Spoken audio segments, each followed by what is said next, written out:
Hi guys, this is Mondistico Help Desk, and today I'll be bringing you the final part of the steps to take for your Italian student visa.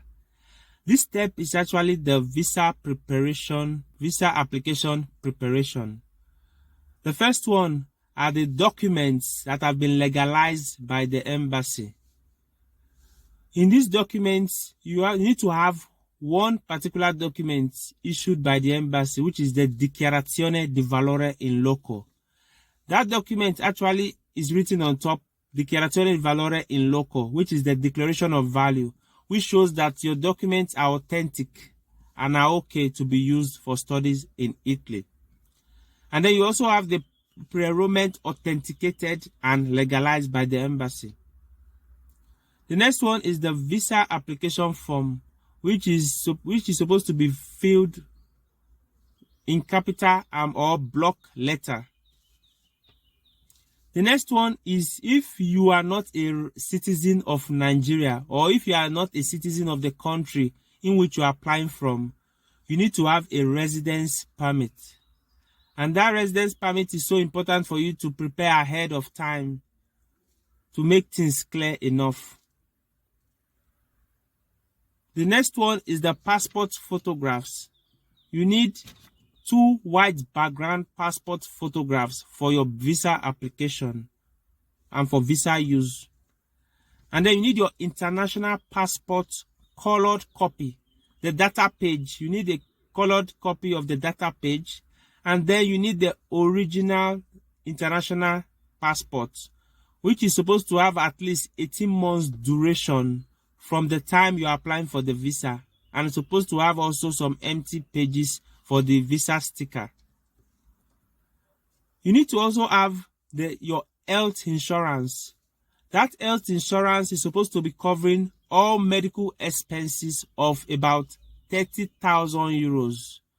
You don't need to pay 30,000 euros, but it's supposed to be written that it covers, the health insurance covers 30,000 euros.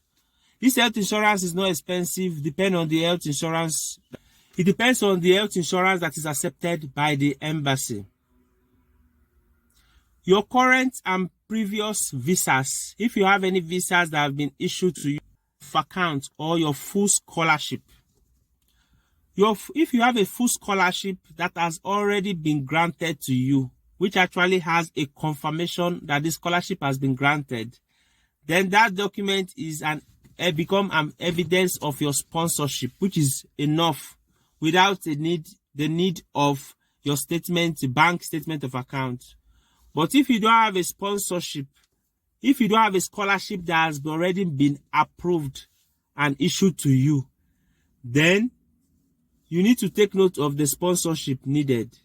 Your bank statement, if you are sponsoring yourself, you need a bank statement for self-sponsorship. Or if your father is working, you need his bank statement. Or if your mother is working, you need a bank statement. One of these 3 are accepted as at this time that I'm recording this video. For the sponsorship, if you are sponsoring yourself, self-sponsorship, it means you're actually working.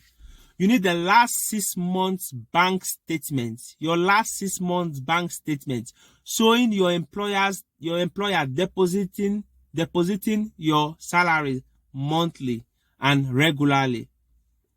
And then you also need your bank reference letter. Your bank can issue you a reference letter.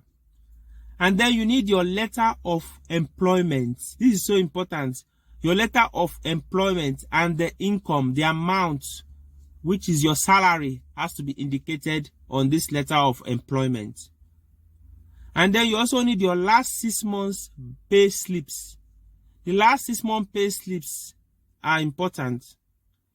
As a worker, you also need your work ID, your work identity card. And then you need your tax clearance. If you have a tax clearance, you need a copy of your tax clearance. But another thing is also the financial investment. If you have any financial investment such as land, shares, other properties, and so on and so forth, you need those documents to be included to this application. And if you are married, you also need your marriage certificate as stated initially. It's preferable for you to be legalized and authenticated and legalized, and to be attached to your visa application. If your mother or your father is going to be your sponsor, then you need the letter of sponsorship from one of them, from the person or both of them sponsoring you. If both of them are working, it's okay for both of them to write a letter. If it's one of them, then only one letter is needed. Or both of them can write a letter and actually sign under the same letter. They also need a tax clearance, or your sponsor, which is your mother or your father, needs a tax clearance if the person has a tax clearance. And then they need their personal statement of accounts for the last 6 months. Not just cash sent to the account by anybody, but a regular inflow of their salary. Inflow of their salary showing the employer depositing their salary regularly, and not just cash borrowed or put inside by any other person or any name written on it, but the regular salary deposited into the account. If they have a company, then they need to add a CAC certificate, which shows that they are the owner of the company. If they have a company account, it's okay for them to present their company account and show the regular income of their business or their personal account, just as stated. And if they have financial investments, it's very important for them to also add their financial investments to this: land, shares, and so on and so forth. If they want to assist you in the sponsorship, you can use your sponsorship as a worker, just as I listed below, and also add your parents' sponsorship in order to boost your application. How much do you need in your statement of accounts? You would need at least 1 year guarantee, which is 5 million naira equivalent. The equivalent of 5 million naira is supposed to be shown in your account as the final balance before you apply for your visa. And then you need an accommodation. You need to show an accommodation. Take note that hotel is not accepted by the embassy as at when I'm filming this video.